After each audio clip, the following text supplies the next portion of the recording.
जय गुरु जी। शुक्राना गुरु जी की प्यारी प्यारी संगत को जय गुरु जी। संगत जी, गुरुपा का बहुत प्यारा मैसेज है, पर उससे पहले आप सभी ने शुक्राना करना है, गुरुपा के चरणों पे अपनी हाजिरी देनी है, मंत्र जाप करना है, कमेंट में जय गुरु जी और हर हर महादेव की लिखे बिना तो बिल्कुल भी नहीं जाना। संगत जी, बहुत सारी संगत के मैसेजेस आ रहे थे कि आंटी जी आप ये बताओ कि सत्संग हम नवरात्र में करवा सकते हैं, और अगर सत्संग नवरात्र में करवा सकते हैं तो अगर हमने फास्ट रखा हो तो क्या हम गुरु जी का प्रसाद जो सत्संग में हमें ब्लेसिंग मिलेगी, हमें वहाँ जो प्रसाद मिलेगा, हम उसका सेवन कर सकते हैं।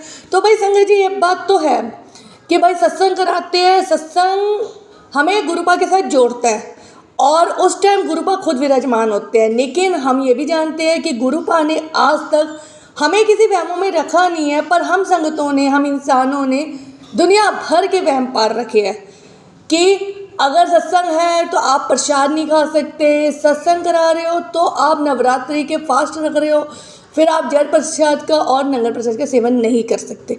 ये हम संगतों ने ऐसे वहम पार रखे हैं, पर ऐसा करने की कोई जरूरत नहीं है। संगत जी, सत्संग में खुद स्वयं गुरुपा विराजमान होते हैं, और आप सबने जब गुरुपा फिजिकल फॉर्म में थे, आपने सत्संग जरूर सुना होगा। एक आंटी होती है, आंटी व्रत रखा होता है उन्होंने, और वो गुरुपा के वहाँ पे बैठी होती है, तो गुरुपा उससे कहते हैं जाके नंगर प्रसाद का सेवन करो, पर वो बार बार कहने के बाद भी नहीं जाती कि वो गुरुपा की आज्ञा का पालन नहीं करती, वो वहीं बैठी रहती है, क्योंकि उनके मन में वहम होता है कि उन्होंने फास्ट रखा हुआ है, नवरात्रि का फास्ट रखा हुआ है, और अगर वो वहाँ जाती है नंगर प्रसाद का सेवन करती है तो वो फास्ट पूरा नहीं होता। फिर गुरुपा के कहने से, किसी काम के कारण गुरुपा उन्हें भेज देते हैं रसोई घर में।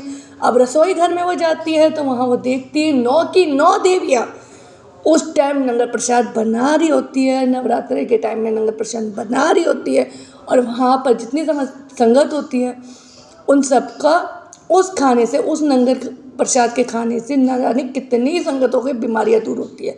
अब आंटी देखती है कि 9 की 9 देवियाँ जब खाना बना रही है, आंटी उसी तरह चक्कर खा के बेहोश हो जाती है। बेहोश आने के बाद जब वो उठती है, गुरुपा के पास बैठी हो, सामने देखती है गुरुपा को, और वो रोने लगती है और उनके पैर पकड़ने लगती है कि वो जान नहीं पाए कि गुरुपा कितनी बड़ी शक्ति है। तो जब वहम हो तो कुछ भी मत करना। अगर आपकी इच्छा है कि आपने नवरात्रों में सत्संग कराने हैं तो और नंगर प्रसाद करना है, चाय प्रसाद करना है, तो बेशक आप नवरात्रों के फास्ट मत रखें। और अगर नवरात्रों के फास्ट रखते हैं, आपके मन में इच्छा है कि आपने नवरात्रों के फास्ट रखने हैं और सत्संग कराना है, तो उसमें कहे हुए प्रसाद को सेवन नहीं करना चाहते तो मत करें। पर जहाँ तक मैं संगत जी आप सबसे यही कहूँगी कि बड़े मंदिर में भी नवरात्रों में बहुत सारी संगत जाती है, दूर दूर से है जो वो जाती है, वो सेवन करती है। और नवरात्रों में जब गुरुपा ने किसी वहम को नहीं पाला, वहम का नहीं देखा, तो हम इंसान कौन है। अगर आप बड़े मंदिर जाते हो या नवरात्रों में किसी भी सत्संग में जाते हो, व्रत रखा होता है, तो मत जाओ। मैं तो यही कहूँगी मत जाओ, क्योंकि वहम में जाने का कोई मतलब ही नहीं है। और अगर आप जाते हो, बड़े मंदिर जाते हो, सत्संग में जाते हो, तो व्रत रखो मत। आप वहाँ जाके नंगर प्रसाद का जरूर सेवन करें, क्योंकि वो नंगर प्रसाद सिर्फ नंगर प्रसाद नहीं होता, गुरुपा की ब्लेसिंग होती है। गुरुपा के साथ समस्त 9 देवियाँ उस प्रसाद को बनाती हैं, उनका आशीर्वाद होता है, और वो आपकी न जाने कितनी हज़ारों लाखों बीमारियों को दूर करती है।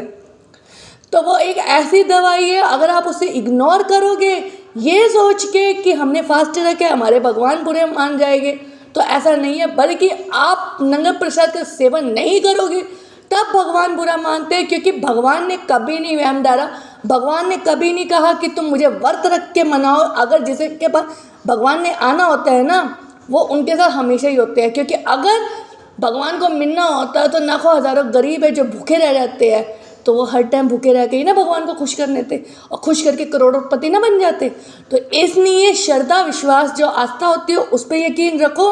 इस चीज़ पे बिल्कुल भी मत यकीन रखो कि व्रत रख के ही भगवान खुश होंगे, आपकी मनोकामना पूरी करेंगे, आपका विश्वास बनाए रखेंगे, ऐसा नहीं है।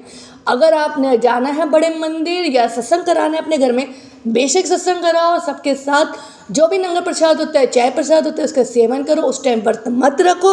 और अगर आप व्रत रखते हो तो सत्संग और बड़े मंदिर ना ही जाओ तो बढ़िया है, क्योंकि जाकर दवा ना ली तो हॉस्पिटल में जाने का क्या ही फायदा। क्या ही फ़ायदा, सिर्फ ब्लेसिंग वो तो आपको गुरुपा हर टाइम देते हैं।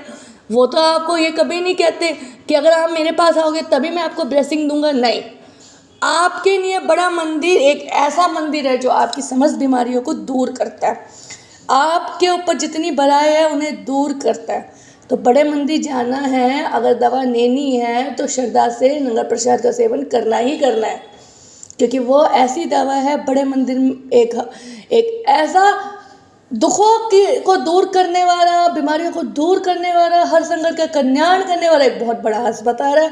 और गुरुपा एक ऐसे डॉक्टर है जिन्हें कुछ बताना नहीं पड़ता, वो अपनी समस्त संगत की बात जानते हैं और उनके सारे कष्टों को दूर करते हैं। तो अब आप ये बात समझ चुके होंगे। मैं फिर कहती हूँ, बड़े मंदिर जाकर अगर आप नंगा प्रसाद का सेवन नहीं करते, इतनी दूर जाकर दवा ही ना ली तो फिर क्या मतलब है।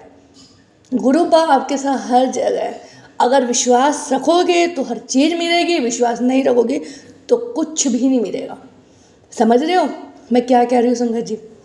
बड़े मंदिर एक ऐसा अस्पताल है, अगर आप वहाँ जाते हो, पूरी श्रद्धा विश्वास से गुरुपा के साथ बताए हुए नियमों का पालन करते हो, नंगा प्रसाद खाते हो, ग्रहण करते हो, तो आपकी सारी मनोकामना, सारी दुख दर्द दूर हो जाएगी, क्योंकि वो सबसे बड़े डॉक्टर आपको पता है। और अगर आप ऐसा नहीं करते, जाके वहाँ पर ये इच्छा रखते हो भाई आज तो हमारा फास्ट है, नहीं हम आए इतनी दूर, कुछ फ़ायदा भी नहीं है, गुरुपा का यहाँ मत्था टेकनी है, इतने बड़े दूर आने के बाद हमने नंगा प्रसाद भी नहीं खाया, बट मन में वहम रख के जाने का कोई मतलब नहीं है। बाकी जय गुरु जी, शुक्राना गुरु जी, अनंतम अनंतम अनंतम शुक्राना गुरु महाराज।